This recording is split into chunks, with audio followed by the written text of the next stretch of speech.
வணக்கம். ஹலோ தோடா. விஜயோட கடைசி தேர்தல் பிரச்சாரம் சும்மா நரம்பு பிடிக்க. அந்த தேர்தலோட கடைசி பிரச்சாரம் விஜய் இன்னைக்கு என்னெல்லாம் உருட்டினார்ன்றது நம்ம ஒன் பை ஒன்னா டீகோட் பண்ணுவோம். வாங்க வீடியோக்குள்ள போலாம். நான் என்ன சொன்னேன்? நம்மளுடைய அரசியல் எதிரி யாரு? திமுக. ஓகே. நம்மளுடைய கொள்கை எதிரி யாரு? பாஜக. ஓ அப்படியா? அன்னிலிருந்து இன்னி வரைக்கும் அந்த ஸ்டாண்ட்ல ஏதாவது மாறணுமா? அன்னிலிருந்து இன்ன வரைக்கும் நாங்க அந்த ஸ்டாண்ட்ல மாறணுமா? அண்ணன் என்னைக்கு கட்சி ஆரம்பிச்சோரு இன்னி வரைக்கும் பார்த்தோன்னா அரசியல் எதிரி திமுக தான் சொல்லி திமுக கடிக்க ஆரம்பிச்சேன். ஆனா கொள்கை எதிரி பிஜேபிக்கு ஏன்னா கடிக்க மறந்துட்டீங்க? அதற்கு மாற அண்ணன் என்ன பண்ணாருன்னா கொள்கை எதிரோட கூட்டணி வைக்க பேச்சுவார்த்தை நடத்தினாரு. செய்தி வந்தது. அதாவது தான் கட்சியில் உள்ள மாவட்ட செயலர்கள்லாம் ஒன்று கூட்டி புசியானந்த ஒரு மீட்டிங் போட்டாரு. பிஜேபி நம்ம கூட்டணி வைக்கலாமா, இந்த மாதிரி தளபதியோட படம் அங்க மாட்டிக்கிச்சு, கூட்டணி வைக்கலாமான்னு சொல்லி பேச்சுவார்த்தை நடத்தினதா சொல்லி செய்தி வந்தது. ஏன் உங்க கட்சியோட லாட்டரி ஆதவர்ஜனா அவரே பேசினாப்ல வெளியே, எங்களுக்கு அவ்வளவு ஆஃபர் வந்தது, 2.5 வருஷம் நீங்க ஆளுங்க 90 சீட்டு நாங்க தரோம் அப்படின்னு சொல்லி ஆஃபர் வந்தது. அந்த ஆஃபர்ல நாங்க தூக்கி போட்டு வந்தோம். எதனால? ஏன்னா கூட்டணி வச்சுன்னா ஒரு ஓட்டு வராது. பிஜேபி பேரை கேட்டவே எவனும் ஓட்டு போட மாட்டான். அதனால இப்ப மரமிக கூட்டணி அண்டர் டீலிங் கூட்டணி தான் அண்ணன் இப்படி அழுத்தம் திருத்தமா பேசிக்கிறாரு. மதச்சார்பற்ற சமூக நீதி கொள்கை தானே நம்மளுடைய கொள்கை. அதேங்கப்பா, அதுல இருந்து மாறவே போறது இல்ல. 100% உலர்ந்து வாய் வர இந்த விஷயத்துல நீங்க நம்பலாம். மத சார்பற்ற கொள்கைக்கு இந்த விஜய் நீங்க 100% நம்பலாம். ஆனா நம்பலாமானா திருப்பரங்குன்றதுக்கு ஏன்னா வாயை திறக்கல?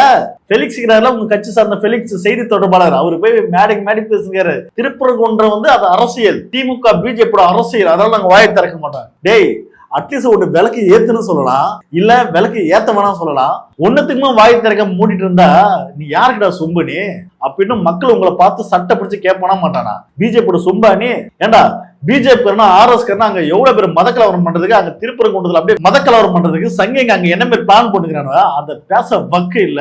நீ சிறுபான்மையின ஒரு பாதுகாவலன், மத சார்பற்ற ஒரு ஆட்சி நான் கொடுப்பேன், அந்த ஸ்டாண்ட்ல இருந்து நான் வெளியே வர மாட்டேன். யோ, எப்படி வாய் கூசம் பச்சையா போய் சொல்லுறது? அதெல்லாம் விடு. சிம்பிளா ஒரு விஷயம் கேட்கிறேன், உன் மதம் தானே. அன்னைக்கு கிறிஸ்துமஸ் வரும்போது இந்தியா முழுக்க சங்கிங்கெல்லாம் போய் எப்படி சர்ச்சில் அடிச்சு உடைச்சானுவ? ஒரு வார்த்தை பேசினையா? அட்லீஸ்ட் ஒரு அறிக்கை விட்டையா? இல்ல உன் கட்சிக்காரன் எவனா பேசினாயா? இதெல்லாம் எதனால பேசல? எது உன்னை பேச விடாம தடுக்குது? எவன் தடுக்கிறான்? எதனால சொல்லு தலைவர? பேசியா? அண்டர் டீலிங்கா? பிஜேபியோட அண்டர் டீலிங்கா? நீ பிஜேபி பண்ற தப்பையும் பிஜேபி பண்ற குற்றத்தையும் பேச மாட்ட, வாயை மூடிட்டு இருப்ப. ஆனா திமுக பார்த்தோம்னா அண்டர் டீலிங் செயல்படுது. என்ன இது லாஜிக்கெல்லாம் பேசுகிற? இந்து முஸ்லிம் கிறிஸ்தவர்களுக்கான ஆளா தான் இந்த விஜய் எப்பவுமே இருப்பான். ஓ, செருப்ப கல்ட் அடிப்பாங்க. நம் மதம் அப்படின்ற அந்த ஒரிஜினல் முகம் தான் இந்த விஜயனுடைய முகம்.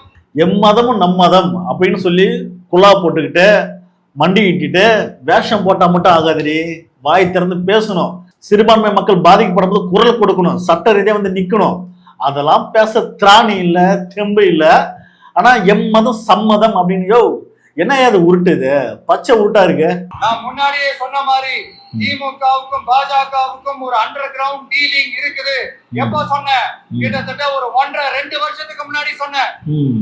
அன்னைக்கு சொன்னது இன்னைக்கு இந்தியா முழுக்க எதிரொலிக்குதா? அப்பா, சரி ஓகே, நீ சொல்ற வரை பார்த்தனா திமுகவும் பிஜேபியும் ஒரு அண்டர் டீலிங் இருக்குன்னு வச்சுக்கா. அப்புறம் ஏன் காங்கிரஸ் உன் கூட கூட்டணி வைக்காம திமுக கூட கூட்டணி வச்சாங்க? அவங்கதான் பிஜேபியோட அண்டர் டீலிங் இல்ல, அவங்க பிஜேபி கூட தான் கூட்டணி வைக்கணும். எதுக்கு வச்சாங்க? ஏன்னா காங்கிரஸுக்கு தெரியும் நீ தான் பிஜேபியோட அண்டர் டீலிங் கூட்டணி தெரியும். அதெல்லாம் விடியா. சிம்பிளா சொல்றியா? பிஜேபி கொண்டு வந்த திட்டத்தை, எதனா ஒரு திட்டத்தை நீ எதிர்த்து இருக்கிறியா? சொல்லு. நீட் எக்ஸாம் கொண்டு வந்தான். ஒரு காலத்துல நீ என்ன பேசுன? நீட்டு மாணவர்களை பாதிக்குதுன்னு சொன்ன. ஆனா நீட்டு கோச்சுக்காங்க RS காரங்க காசு கொடுத்த நீ. ஆனா இன்னைக்கு என்ன சொல்ற? நீட்லாம் அவ்வளவு பேர் பாதிப்பெல்லாம் இல்ல, இது ஒரு அரசியல் பண்றாங்க, நீட்டு நல்லதுதான், ஏன் எல்லாரும் டாக்டரா தான் படிக்கணுமா, மத்தது எதுவும் படிக்க வாய்ப்பு இல்லையா அப்படின்னு சொல்லி ஒரு சங்கி எப்படி பேசணும் அந்த மாதிரி நீ பேசின. அப்ப இதனால வரைக்கும் பிஜேபி கொண்டு வந்த ஒரு திட்டத்தை கூட நீ எதிர்க்க மாட்ட, பேச மாட்ட, மூடிட்டு இருப்ப. அதை உடையா இப்ப கொண்டு வந்த டீலிமிட்டேஷன் நீ என்ன பெரிய அழுத்தம் கொடுத்து சொல்லு பலம்? வலியுறுத்துகிறேன், கேட்டுக்கொள்கிறேன் பெரிய அழுத்தமா? களத்துல இறங்கி நின்னாங்க திமுக, கருப்பு கொடி காமிச்சு அவங்களுடைய மசோதாவை தீட்டு எரிச்சாங்க. நீ என்ன பண்ண? பனையூர்ல போயிட்டு மூடிட்டு குப்பரை படுத்து தூங்கிட்டு இருந்த. ஏன்னா வீட்டுல வளர்க்குற நாய் கூட பார்த்தனா வாய் திறந்து பேசும். ஆனா மனுஷனா பிறந்த நீ வாய் திறந்து பேச மாட்டேன்னா உண்மையான சங்கியா இருந்தா மட்டும் தான் அவனால பேச முடியாது. 300 சீட்டு ஜெயிக்குமா? மற்றும் 700 சீட்டு ஜெயிக்குமா? எங்கயா இருக்கு இத்தனை சீட்டு? கூட்டா மேட்டுக்கு சும்மா அடிச்சு விடுறது. பயம் வந்துச்சு. ஏன்னா அந்த பயத்தின் காரணமா தான் தலைவன் போயிட்டு 2 தொகுதியில நின்னா போல. அப்ப நீ தில்லா ஜெயிக்கக்கூடிய ஒரு ஆளா இருந்தா ஒரு தொகுதியில் நிக்க வேண்டியதானே, பயந்தவங்களே தானே. அண்ணனுக்கு அப்படியே அடிவர்கள்லாம் அப்படியே கலங்குது. ஆஹா, என்னடா அது 1000 கோடி விட்டு வந்தோமே, இங்க வந்தா நம்ம வந்து காமெடி பஸ் ஆக போறோமே, என்னடான்ட்டு அண்ணனுக்கு பயம் வந்துச்சு. அதுதான் ஒப்பாரி விஷயங்கிறாரு. ஒரு பாஜக மந்திரி ஒருத்தர் சொல்றாரு, விஜய் என்னப்பா விஜய் நடிகன், விஜய் நடிகன், விஜய் நடிகன், விஜய் நடிகன். ஆமா நான் நடிகன் தான், யார் இல்லடா அடேங்கப்பா. என்னமோ புதுசா கண்டுபிடிச்ச மாதிரி. ஆனா நான் அரசியலுக்கு வந்துட்டு நடிக்கல, அரசியல் நான் நடிக்கல, அரசியலுக்கு வந்துட்டு நான் நடிக்கல. யோ பவன் கல்யாணம் வந்து ஆந்திராவில் இருக்கிற பவன் கல்யாணோட ஸ்கிரிப்ட் தான் நீ பண்ணிட்டு இருக்க. அப்ப அண்ணன் தெலுங்கு படத்தை தான் காப்படிக்கணும்னு பார்த்தா, யோ பவன் கல்யாணம் ஆனானப்பட்ட டம்மி பீஸ், காமெடி பீஸ், அது ஸ்கிரிப்ட் எடுத்து காப்பி பண்றியா நீ? சோசியல் மீடியால எடுத்து பார்த்தா அவன் பேர் பண்ணி போடுறான். அதாவது இளநில ஆரம்பிச்சு கல்யாண ஜோடியை மீட் பண்ற வரைக்கும் பார்த்தா அப்படியே ஒரே காப்பியா. யோ புதுசா யோசிக்க மாட்டேயா?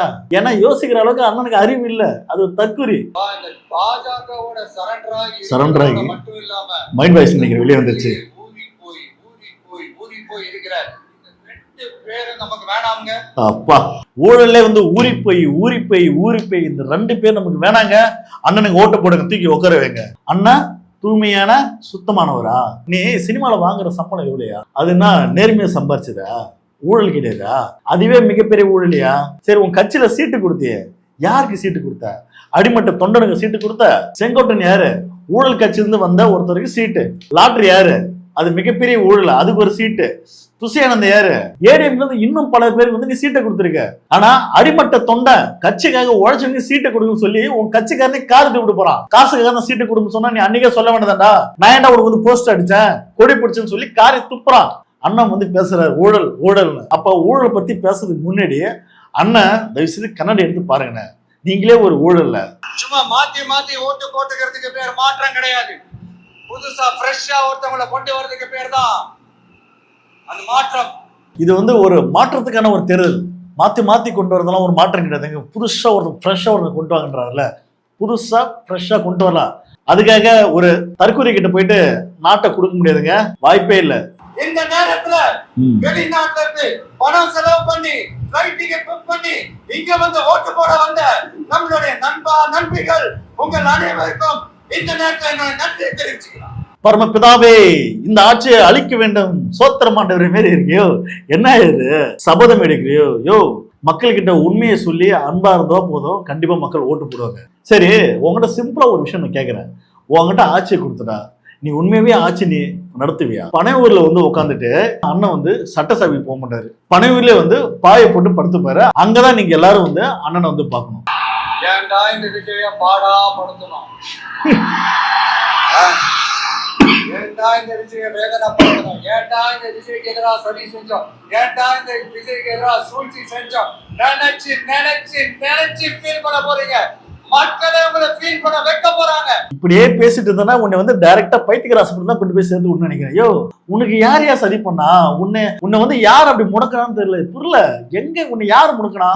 நீயே பேசிட்டு இருக்க. இல்ல உன்னை வந்து யாருன்னா வந்து ஓட்டு போடக்கூடாதுன்னு சொன்னாங்களா?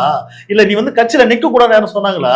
உன்னை யாரு பிடிச்சு முடக்கணா, யாரு பிடிச்சு அமுக்கணா? என்ன பேசுகிற? சும்மா காரணத்தை சொல்ல வேண்டியதான். என்னை இவன் முடக்கிறான், இவன் நான் அடிக்கிறான், என்னை உதைச்சான். டேய் எதனா ஒரு ஆதாரம் இருக்கா? எதனா ஒண்ணு இருக்கா? உன்னோட ஃபேமிலி பிரச்சனை, உனக்கு டிவைஸ் கொடுத்து உன்னோட மனைவி, இதுக்கு திமுக காரணம்ன்ற உண்மையே சொல்றேன்னா பார்க்கும்போது எப்படி தெரியுமா இருக்கு? செம்ம காமெடியா இருக்கு இதெல்லாம். நான் என்ன கெடுதல் செஞ்சுட்டேன் உங்களுக்கு? ஐயோ நீ சாப்பிடுற சாப்பாடுல மண்ணை கிட்ட அள்ளி போட்டனா? இல்ல நீ சாப்பிடுற சாப்பாடு நாங்க என்ன மண்ணை அள்ளி போட்டனா? என்னடா அது பேச்சு இது? உங்களுடைய ஆட்சியினுடைய லட்சணத்தை, உங்களுடைய ஊழலை, நீங்களும் மந்திரிகள் அடிக்கிற கொள்ளைய மக்களுக்கு எடுக்க சொன்னேன். சொல்லாம வேற என்னத்த சொல்லுவாங்க? நல்ல விஷயம் தான், இதை பத்தி பேசுன்ற திமுக காரங்க சொல்றாங்க அவங்க பண்ற தப்ப நீ சுட்டி காட்டுன்ற.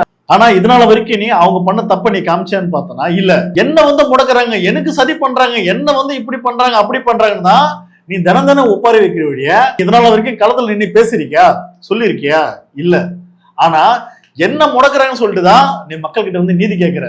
அதை வந்து நீ ஓட்டா மாத்தணும் பாக்குற. அந்த ஓட்டு மூலமா அதன் மூலமா நீ ஜெயிக்கணும் பாக்குற. ஒரு நட்பாசு கனவுல இருக்கு. கரூருக்கு வராரு ஆரம்பிச்சிட்டியா? வா. கரூர்ல என்ன நடந்ததுன்னு அந்த கரூர் மக்களை கேட்டாலே புட்டு புட்டு புட்டு வைப்பாங்க. கரூர் மக்கள் கிட்ட கேட்டாவே புட்டு புட்டு வைப்பாங்க. ஆமா, காரி துப்பாங்க. என் மேல பழியை தூக்கி போடுறீங்க. அரசியலே பண்ண மாட்டோம், இந்த விஷயத்துல நாங்க அரசியலே பண்ண மாட்டோம் வீடியோ போட்டு போய் சட்டசபையில உட்கார்ந்துட்டு ஏன் மேல பழி தூக்கி போடுறீங்க லேட்டா வந்துட்டாருன்னு. போலீஸ் கொடுத்த டைம்ல நாங்க இருங்க. நாமக்கல்ல இருந்து கரூர் வர வழியில இருந்த மக்கள் எல்லாரையும் நான் அம்போட விட்டுட்டு வர சொல்றீங்களா? அதானா நாமக்கல்ல இருந்து கரூருக்கு நான் எப்படி வந்தா எவ்வளவு நேரத்துல வந்தேன் உலகமே லைவ்ல பாத்துக்கிட்டு இருக்கு. மார்க்கோசாமா ஏன் மேல பழி தூக்கி போடுறீங்க? ஏங்க என்னங்க ஏங்க கரூர் பிரச்சனை வந்து விஜய் மேல பழி தூக்கி போட்டீங்க? அது எவ்வளவு பேர் தப்பு தெரியுமா? யோ நீ பண்ண தப்ப நீ கொஞ்சம் கூட யோசிக்க மாட்டியா? ரியலைஸ் பண்ண மாட்டியா? ஏன் யோ கரூர்ல இருந்த சம்பவம் இருக்குல்ல, அது மத்தவங்க கட்சி மீட்டிங்கு போன கூட்டம் இல்ல, உன்னைய பார்க்க வந்த கூட்டம். நீ லேட்டா வந்தன்றது அதிகாரப்பூர்வமான உண்மை. காலைல நீ 8 மணிக்கு நீ இறக்க வேண்டிய ஆளு சென்னையில இருந்து நீ 8 மணிக்கு கிளம்புற. 11:30 மணிக்கெல்லாம் கரூர்ல வந்து பேசுறதுன்னு சொல்லி புசியானந்த பேசுற வீடியோ இருக்கு. ஆனா நீ கரூருக்கு வந்து 7:30 மணிக்கு போற. அப்புறம் வார்த்தை நீயே சொல்ற, நான் என்னங்க பண்ணுது, நான் வந்து லேட்டா வந்தேன்றீங்க. அவ்வளவு பேர் மக்கள் எனக்கு காத்துனுங்கிறாங்க, அவங்க எல்லாம் பார்த்து நான் சும்மா விட்டு போக சொல்றேன். ஏய் யோ அவங்க நான் பார்க்க போறேன்னு சொல்லி நீ பர்மிஷன் வாங்கலையா? எதுக்காக நீ காலதாமதப்படுத்துற? எதுக்காக நீ லேட் படுத்துற? மக்கள் கூட்டம் சேரணும், அங்க சினிமா ஷூட்டிங் பண்ணணும், நிறைய கூட்டத்தை காட்டணும், பில்டப் பண்ணிட்டு தான் நீ பிளான் பண்ண. உனக்கு லாட்ரி ஆதவர்ஜன் வந்து சப்போர்ட் பண்ணி அவ்வளவு கூட்டத்தை கூட்டி மக்களை கொன்னீங்க. ஒண்ணு இல்ல, ஒரு சின்ன உதாரணம். இப்ப வில்லிவாக்கத்துல லாட்ரிக்காக நீ வந்து ஓட்டு கேட்க பண்ணல, ஆதவர்ஜனுக்காக. அந்த கூட்டத்துல அனில் குஞ்சுங்க எப்படி சாவறான்றது, எப்படி வந்து மூச்சு திணறல வந்து தவிக்கிறான்றது இந்த ஒரு சின்ன ஒரு வீடியோ பாருங்க.